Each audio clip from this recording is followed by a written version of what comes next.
All right, another one of these book reviews. This one for We Are the Dead by Mike Shackle.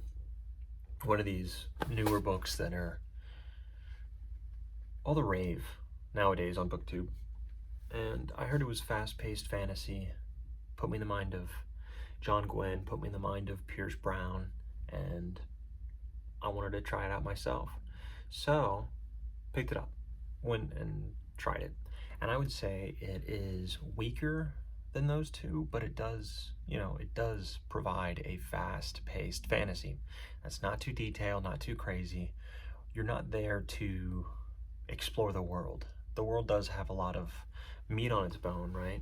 However, you're really there to explore these characters, and these characters are interesting. And I really liked the path of, like, let's just say you have a coward as a main character, like a out and out coward, self-professed coward. You have, a one-armed military leader, ex-military leader. You have a street urchin, terrorist. These are cool, and it's all in a setting of an empire that's been toppled and taken over, and now is under hostile takeover and rule by a very, very evil adversary.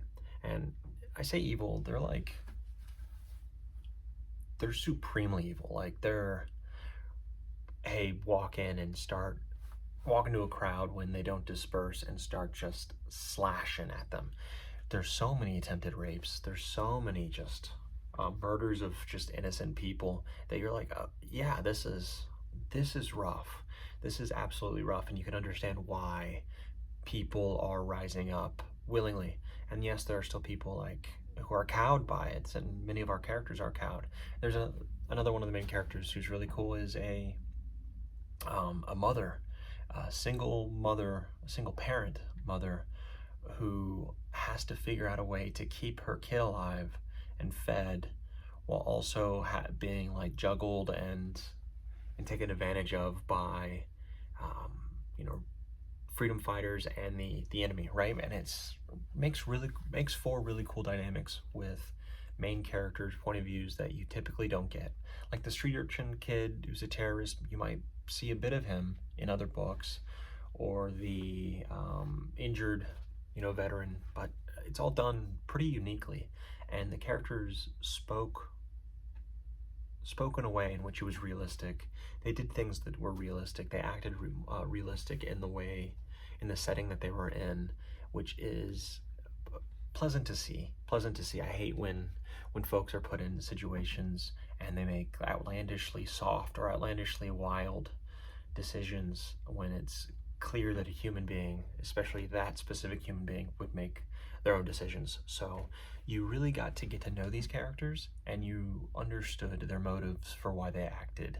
And these characters do some dastardly things. Like, all of them do bad things. Like, all of them. But you understand it. You understand it, and you still root for them, and that's strong. I would say that is a huge win. A huge win for this book and Mike Shackle, is the character work. And the story itself is unique. What if the Empire won? What if they won? And this is done really well because the Empire won, and also the boots on the neck, and it's squeezing, and you feel it every time. So you're really rooting for the Empire to fall. I would say it felt overly long in some places. Yeah, for a book that's purportedly really fast paced, it did slow down a bit in the middle, definitely in the middle, when the main character, who's a coward, her storyline dragged a lot and kind of dragged the story a bit, especially in the middle. And she has the most of the build up as a character, right? That's where most of the character growth is, and I really liked her character growth. But her character growth came at the expense, in my view, of the pace of the story. Yeah, but at the end of the day, it was a good read, fun read, mostly fast paced, gets a little bit slow, but really solid action. Nothing that makes me go, wow, this is insane. It went places that were very dark, like human transmutation kind of stuff. That gets real grody, but it's still great in that aspect. So I would give it, just for like a fun read, a good read, I would give it like a 7.8, 7.8 to 8. But I'm leaning towards 7.8 out of 10. Not a B yet, but certainly a high C. And that's because there really wasn't much meat on the bone. It was good, it was a fun read, but nothing stuck with me. None of the words stuck with me, none of the quotes stuck with me, none of the characters are really sticking with me.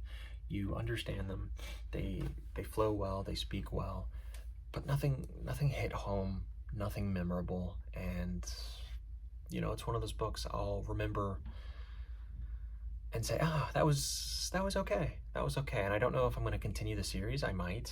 I've already thought, okay, I'm going to continue because I hear such great things about the second Bound in the Broken book that I'm going to give it a try. I'll give it a shot.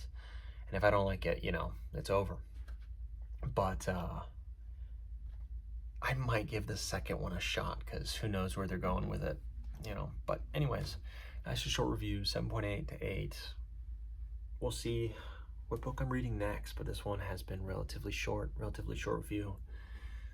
Strange Place. Who knows? Maybe my next background is going to be different. Who knows? All right, on to the next one.